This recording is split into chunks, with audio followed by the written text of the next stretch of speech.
and welcome. These are horse racing selections for Wednesday the 2nd of July.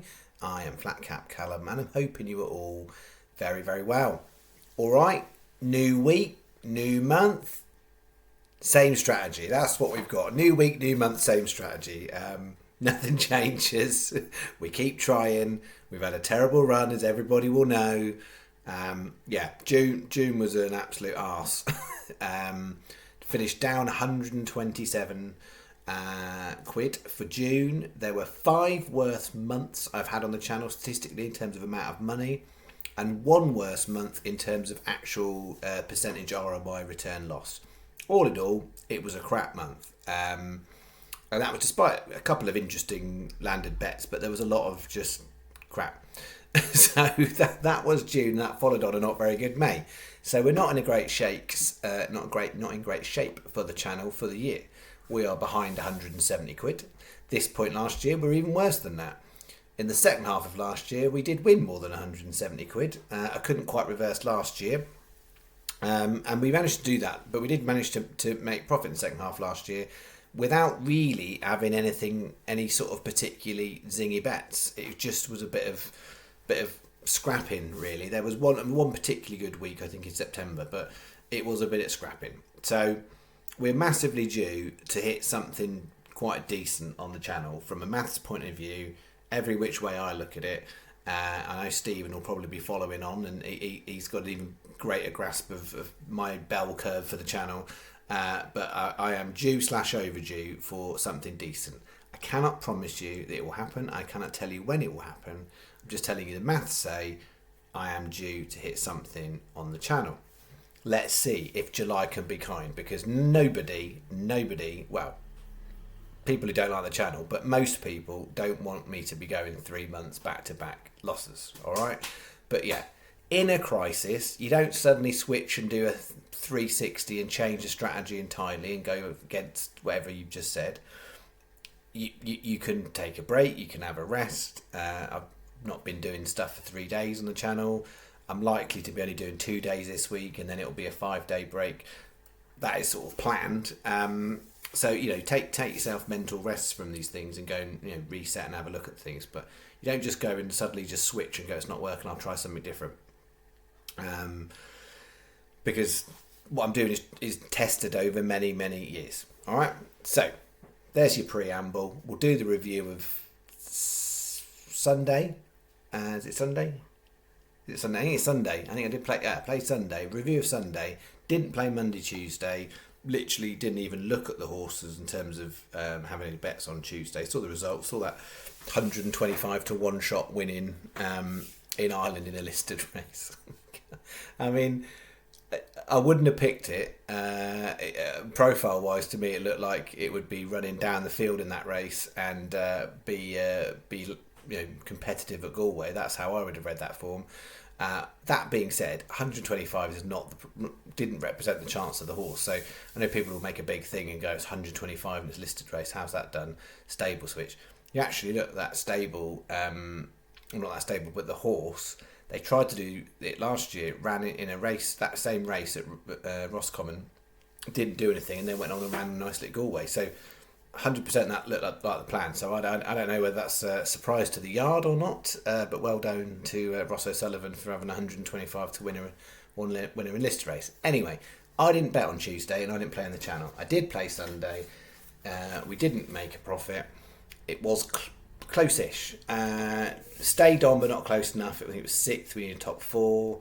That was the only real bad one. Lazy Griff came from a long way back and managed to get 3rd, 14's the SP. Sativo looked like it was going to win, but then got collared, but was 2nd. So we got a place double there in the single on Lazy Griff. And then in this bet, Mashore was 1 out the placings after a bit of a drift, and I think Sky paid that out. So if you were Sky, you did better than the channel. I don't think anyone would have made a profit. So we finished last week on a loss. The amount completely escapes me. So it was part of the 127.95 I lost in June. That was part of it. So yeah, that was where we're at for that. Let's just get on with the bet for Wednesday, because the plan is this week playing Wednesday, probably going to play Thursday, and then that would be it. I'm going to take a 5-day break from the channel. I've got some family stuff on, kind of through the weekend, and then I'm assuming Monday and Tuesday is probably not going to be up to much. So I take a 5-day break from channels. So I'm not going to put like. Maybe what I might do is I might do one post after the last video. So whether it's this one or one for Thursday, I'll do a post in the community for those that like it, just to say no bet 5 days. Then if people want to then exchange comments and share selections and stuff amongst themselves, they can do that on there rather than sort of add a never-ending list of comments to the video. All right. Anyway, let's get on. Here we go. 3:15 Worcester. Believe in the Moon. We are going for a bumper. Hooray! We haven't had one for a while. Believe in the Moon. Good price. I mean, I like the bet. That's what I want to say to you. I'm not going to say they're all super strong, but I do like the bet. And I should have. I'm giving you the bit up front. 11 quid. One bet, but there's quite a bit on it, and there is a forecast on it and all sorts. So, Believe in the Storm. It's a bumper race. The way I've read the race, there's a odds-on favourite, Woodland Adventure. Gordon Elliott's brought it over. To all intents and purposes, it doesn't look like it should lose the race. So, I wouldn't be telling you to back it to win, but there's not an obvious reason why it wouldn't win. Excuse the bleeping in the background if that's coming through the speaker. So yeah, I wouldn't be backing it myself at like 1-2, whatever it is. But then behind that, I've got Believe in the Moon and the Bowen horse. Those two are pretty close together, I think, around kind of second best unknown form. The market doesn't have that because Believe in the Moon was way behind the Gordon Elliott horse, about 18 lengths last time. A few pounds swinging the weights, but not to suggest that it might beat it. But you never know with these things. It's a bumper, and horses can take strides of improvement, so I wouldn't rule out completely. But yeah, basically I would have this and the Bowen horse quite similar. The betting says they're not similar because this was way behind a horse and it's already been beaten by that, whereas the other one hasn't ever run against it, so therefore they're in there. But actually in terms of quality of performance, I would say they're pretty similar. And then outside of those, you've got a Fergal O'Brien horse which looks the best of the newcomers, that may well get in there. But I kind of had this horse kind of looking to me top 4 finish. So we need top 3 in terms of getting in there, because I think there was another horse, unraced horse, Emma Lavelle's horse, which I don't really think on paper it looks like it's a bumpery kind of horse. I think it's a bit further down the line, but there we go. So Believe in the Moon, I think it's a good price, 28-1 each way, but not out of the world of possibilities of it suddenly having a jolt of improvement. So we're playing that, and then we're going to go Thirsk, 403 Thirsk Langham. We've backed it a number of times in the history of the channel. 8-1, fair enough price. Got a couple of point value in there. Rhys Elliott is going to need to get out from the front on this one. We've got 2 Michael Dodd's horses. He really has been in pretty poor form to start the season, but there's definitely some green shoots in there, and it's not because of that why I've got 2 of his horses. But I think you're getting a bit of value because his horses have underperformed a little bit this season. I think Langham looks like it might be coming into itself. It's the time of year where it gets going a little bit. Ground versatile, so if it is faster on the Thirsk, which it's forecast to be, not a worry. Just Rhys Elliott's not a jockey that gives me loads and loads of confidence, but he did ride it reasonably well last time. So that is in. 5-13 Thirsk Tinto. Great price. I mean, 16s was about when I started doing this video, but I think 14s was fair. I'm hoping that price is hold post the video. Michael Dodd's got a couple in this race. It's just got really decent form as far as I would look at it. Paul Morennan's riding it. Last time the horse won, Paul Morennan was on it. I think it was the same. I think it might have been the same handicap marks, something in the similar ilk. And yeah, this is the first time this season it'll have gone over faster ground. That's what it wants. Optimum conditions. Can't see why it shouldn't run a decent enough race. Just depends if there's a particular draw bias on the day on the Thirsk over the sprint distance, but we'll see. That's in, and then we go 9 o'clock Epsom for a forecast, an Epsom forecast. Wasn't expecting to do one of them. In the nightcap, the 9 o'clock Epsom, Marley Park is course distance specialist. Runs lots more here than anywhere else. It's handicapped to be competitive, and ground wise I think better on good ground. So that's in. And then Dream of Mischief hasn't shown a lot this year so far, but last year it definitely showed that kind of a tighter left-handed track, which Epsom, Brighton, that kind of stuff. That's where it ran well last year. That's what it wants. And again, looks to be optimum conditions from a handicap point of view. It's run. I think yes, it's back. That's back down to its last winning mark as well. So handicap to run well enough.